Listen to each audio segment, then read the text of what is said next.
We do what we call a Washington Doorknock every summer. Haven't done one in a couple of years because of COVID, and that's the opportunity where people from the AmChams gather in DC, and that is our advocacy and education trip. So basically, I'm just going to ask these two experienced people a couple questions to describe it, because we're going in a couple months this summer for the first time in a few years. So Steve, I'm going to start with you if I can, and just tell people, what is the AAP Doorknock and why should people be interested in it? So this is the chance for those of us who live and work in the region to talk to our elected or appointed officials back home about what's actually happening on the ground. Right? So the people in Washington hear from the Washington lobbyists all the time, but their perspective is different than our perspective. And sometimes what we need is very different than what they need, right? Like, for example, the APEC business travel card.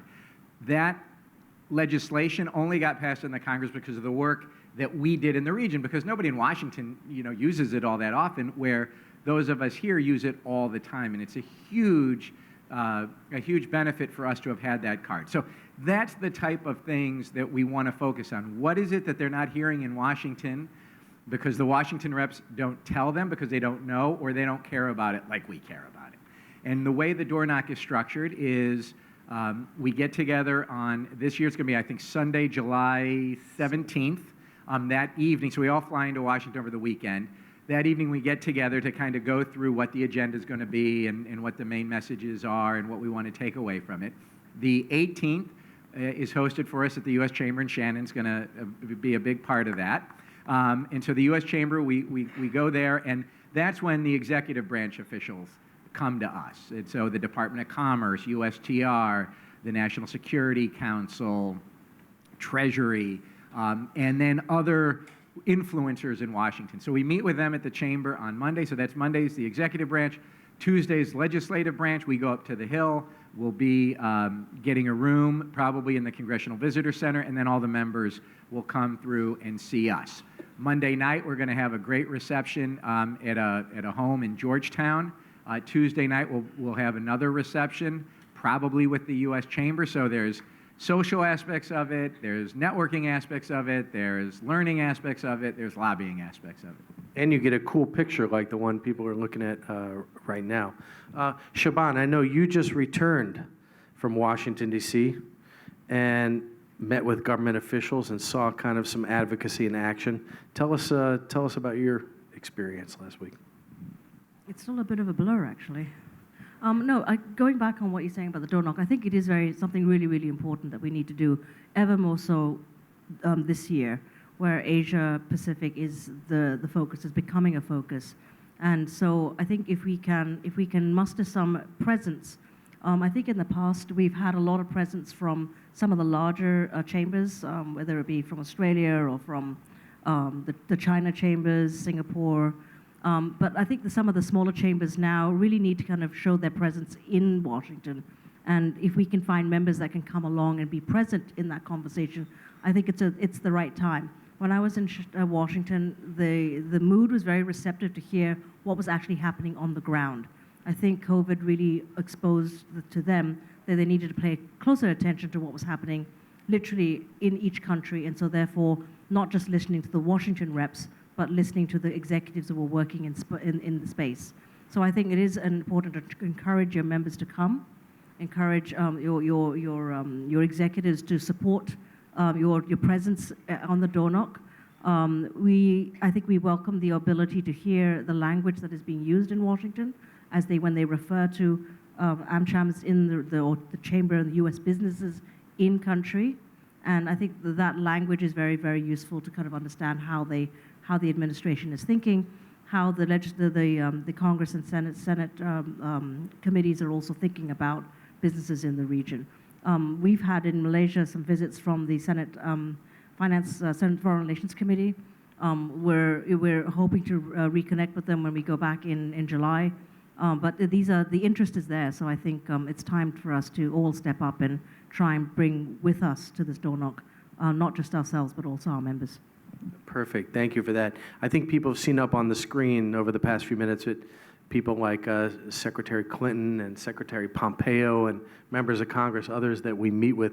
Steve, what do you expect this time, July 17 to 20? What if people go on this door knock? Who are they going to be seeing? Well, it's a little bit of a chicken and egg, because when we go to see, let's say we want to see Secretary Raimondo, the question is going to be, who's on your delegation?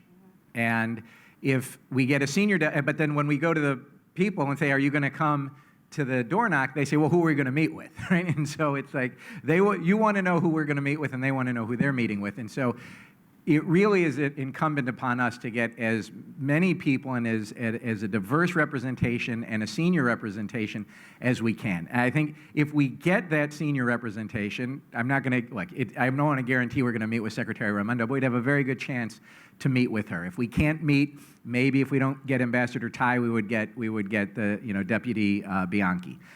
Those are the types of people who we would typically meet with. Now, we haven't done one of these in 3 years. And so I think that people are a little bit, questioning, are we going to want to try and get everybody back together? But as you look in this room, I think the answer is yes. So the sooner we get more people to sign up at a senior level, the more likely we're going to get higher level meetings.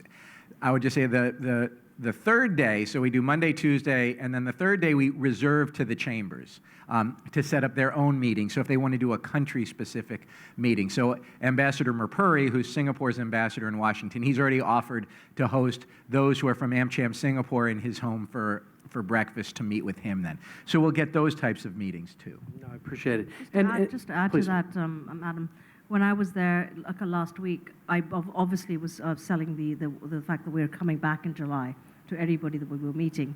And they were very receptive. They're wanting to listen to us. They're very open to wanting to. Raimondo's office, I was lucky enough to meet with her and her office as well. And, laid the case, the fact that we're going to be back here in July. So, and the same thing with other people that we met on the trip. I appreciate that. And I know that sometimes there's people that say, well, why should I go all the way there?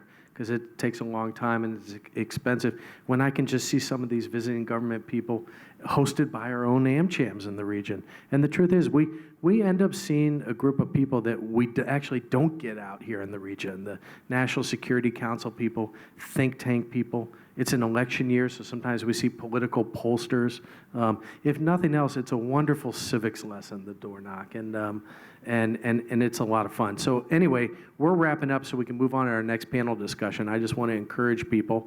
Sure. Costs $1,000. Okay, it's well worth it. So, that cost is subsidized by all the AmChams because it takes a lot of money to actually organize this type of thing. That includes a lot of the meals and everything else. To sign up to it, if you go to, each chamber is going to advertise it.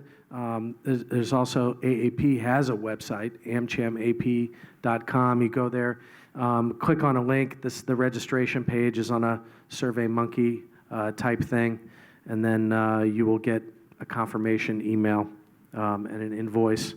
You're in charge of your own airplane ticket and hotels, but we feed you breakfast and lunch and try to take care of you and make you look fancy and important.